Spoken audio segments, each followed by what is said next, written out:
Over on my Instagram page, I often get requests to do booking redemptions to specific countries. There are a lot of different countries, but 3 that often come up are the Maldives, Japan, and Italy.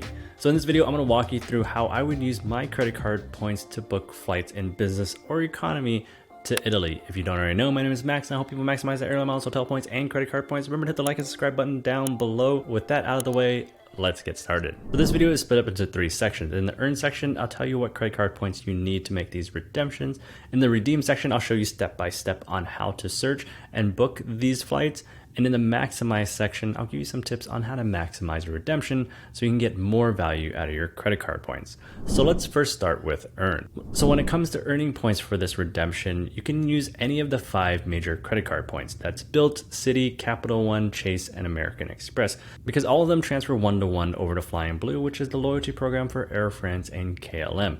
And so you heard that right, we'll be using Air France / KLM Flying Blue to make this redemption in this video. So having this many credit card issuer transfer partners means that you can mix and match different credit cards and earn different points, and you can earn multiple sign-up bonuses across different cards and combine them all into the same Flying Blue account. If you're interested in any credit cards, my affiliate links will be down in the description.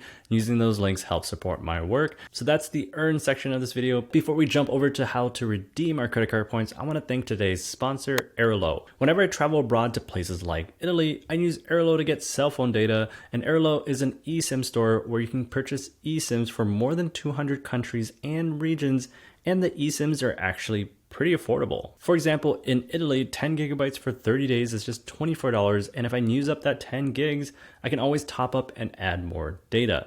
Airlo is my way of avoiding carrier charges and roaming fees that most cell phone providers charge. If you want to try Airlo, use my code MAX3 and the link in the description for a discount on your first eSIM. Thank you, Airlo, for sponsoring today's video. So now let's get into redeeming our credit card points. There are a bunch of different ways to use your credit card points to get to Italy, but one of my favorite ways is using Flying Blue, which is the loyalty program for Air France and KLM. The reason why I like Flying Blue is that there tends to be good award availability. The redemption rates can be pretty low, and you have the flexibility to fly into various cities in Italy. You're not just stuck to Milan or Rome. You can fly into Venice if you wanted to, or Naples, and so on.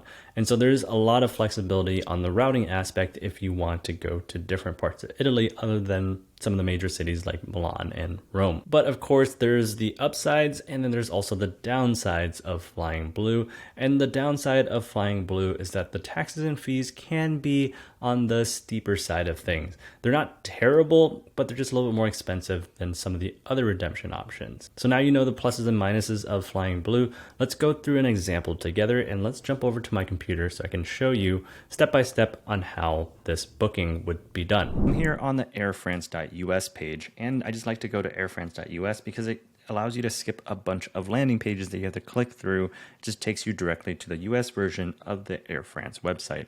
So go ahead and click on Book with Miles, and I'm logged into my account right now. I like to search one ways at first, just because it's easier, and it's easier on the system, and it has less likely chance to give you an error. And so in this case, let's do one way, Chicago, and let's put in an Italian city. Let's do Milan, for example. And then departure date, I'm going to leave this blank, and you'll see why in a second. 1 adult in business class, and click on search flight. And the reason why we leave that date blank is that it gives you this award counter that is super helpful because you can click through the dates and it'll tell you how many miles it's going to cost for your flight. And so there's one date in May 6th here, that's 50,000 miles.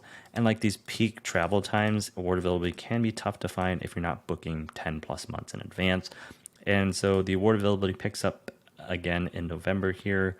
There's a couple dates in November here.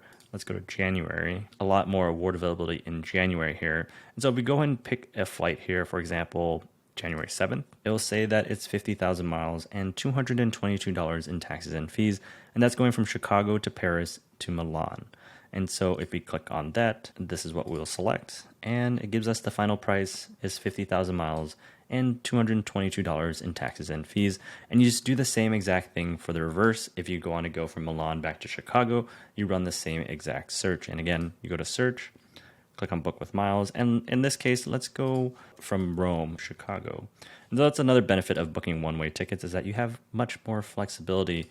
And in this case, we want to do January since we're going to be departing sometime in January. Let's pick a date in January for a return. Let's do the 17th, for example, and click on search flight. So in January, there's 50,000 miles here and 50,000 miles here. That's the flight option that we want.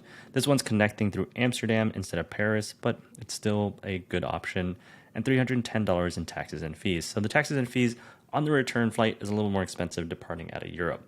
And so in total, it's 100,000 miles and about $500 in taxes and fees. And one of the reasons why I like this redemption option is that, say, I don't want to go to Rome, I don't want to go to Venice, I don't want to go to Milan, I want to go to Naples, which is not that big of an airport, but Air France does fly to Naples, and if I go ahead and select Naples and run the search, one seat in business class, there is a booking option to get to Naples, and it's still the same 50,000 miles. Air France flies to a lot of Italian cities, Turin, Milan, there's the other Milan airport, Verona, Venice, like I mentioned, and then there's Florence as well, and there's a bunch of other Italian cities that Air France flies to, and so you can go and connect through Amsterdam, connect through Paris, and then fly down to Italy, wherever Air France flies through Italy, wherever KLM flies through Italy, and it would be the same 50,000 miles. So that's how you book through Flying Blue. Like I said, the taxes and fees are a little bit on the higher end,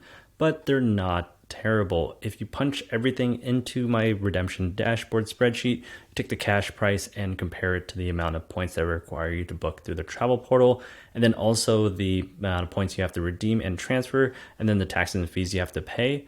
The cent per point calculation is actually still pretty good considering the taxes and fees are around $500 round trip. So something to keep in mind, Flying Blue is an option. Taxes and fees might be a little higher, but cent per point calculation wise, it still might be worth it. If you want another way to redeem credit card points to get to Italy, you can go check out this video, which I'll link up here and I'll link down in the description as well. It's how to book ITA Airways flights through Virgin Atlantic to get to Italy. And it's another video I did on Italy as well, so you can go check out that video. So now let's move on to the maximize section of this video. So there are a couple different ways to maximize this redemption. And one of the ways is that if you're booking through Flying Blue allows you to add a stopover even on one-way tickets as well. And so a stopover is different from a layover. A stopover is more than 24 hours, whereas a layover is less than 24 hours.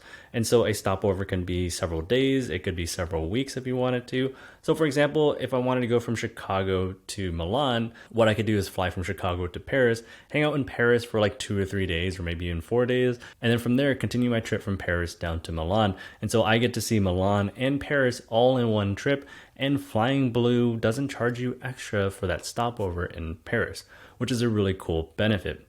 The tricky thing is that you have to call Flying Blue in order to book that stopover. You can't do it all online. And so if you want to add a stopover, make sure you call Flying Blue, which I'll leave the number right here, and you can call that number and see if you can add a stopover to your itinerary. And I'll leave a link down in the description for the stopover requirements as well. And the next way to maximize, and that's transfer bonuses. Whenever there are transfer bonuses, you get extra points by transferring your credit card points. Flying Blue often has 20 to 25% transfer bonuses. So with transfer bonuses, that can reduce the amount of points that you need to redeem for some of these redemptions by quite a lot. You kind of double stack the discounts and get a really awesome redemption and a high value redemption for your credit card points. So that's how you earn, redeem, and maximize your credit card points to get to Italy. So comment below if you have any questions. Remember to hit the like and subscribe button down below. It does help out my channel. Thanks for watching this far, and I'll see you guys in the next one.